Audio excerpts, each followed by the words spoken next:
Hello and welcome. Thank you for joining us on Business Incorporated, coming to you live from Lagos, Nigeria.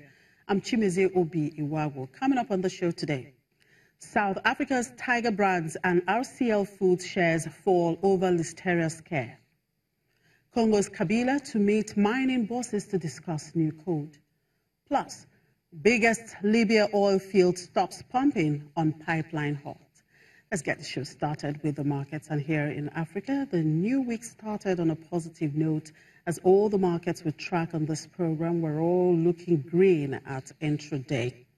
Nigerian NSE index was up 1.37%, South Africa was up 0.88%, and Egypt was also up 1.11%.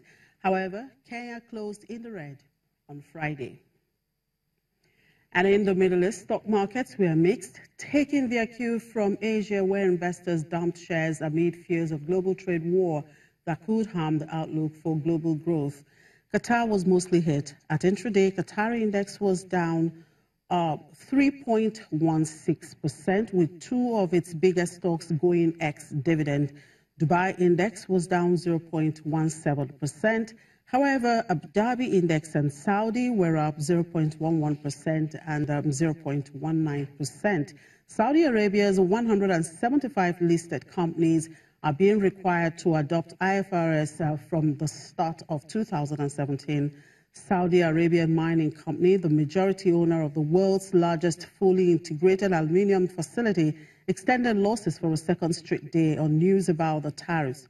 Investors are waiting to see how international markets react to these U.S. moves on tariffs and just cautious. In Europe, markets were slightly higher in early trade as investors brushed aside concerns of some political uncertainty in Italy. Well, for these and more, I'm being joined by my colleague in Frankfurt, Ulrich Bartz. Good afternoon, Ulrich. Thank you very much for having you on the show this week. Yeah, good to see you. Hi. Now, Italy's no clear winner at Sunday's parliamentary election dents the FTSE MIB index some 2% at Monday's opening. But is the wider Europe insulated? It seems that way. The euro is going down. The currency for the 19 euro countries a little bit, but not taking a hit. You can't call it that. And certainly the stock markets are resilient. You mentioned Milan there going down, but Frankfurt has recovered from a negative start. And when you look at the Euro Stocks 50, which represents the most important shares in Euroland, that's also quite well on its way. So Italy is not coloring off negatively on the rest of Europe at the moment. I think part of the reason is that, yes, it is a hung parliament, but people see that there must be some pragmatism involved in forming a government that will last some time in the end. And especially important is the estimation by economists. One I heard, a London-based economist, for example, who says that the risk that the Italians will now hold a referendum on the euro, will they stay in the euro, is low. It's not zero, but it's low. And I think that's probably one of the most important questions that would pose a major risk, a major threat to the market and to the European Monetary Union if Italy were to hold a referendum and the euro were basically in play. Doesn't seem likely. So, yes, people are a little worried, but it's not really dragging down the market as a whole here. Now, part of last weekend's big story was China forecasting 6.3% GDP growth and President Xi looking at a life presidency.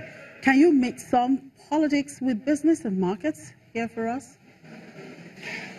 Yes, President Xi wants to make the economy more stable, and I think he's concentrating on taking risk out of the market credit. That could slow growth, of course, but on the other hand, Europeans know as well, if China continued to grow at a faster pace with credit-financed investment and consumption, it would be a danger too. At some point, a bubble would burst, and that would threaten the world economy if China suddenly came to a halt. It's a very dicey game there, and certainly people here in Europe, at least, they see a healthy economy belonging to a democracy or a country that is at least leading to a free market and free self-determination, and China seems to be going the other way. It's certainly not pleasing people here, where so much is at play with China. It's one of the biggest markets for most of the companies here. For some, like the car companies, it is the biggest market. So the political development and the economic development go very closely hand in hand here. Let's look at some M&A markets.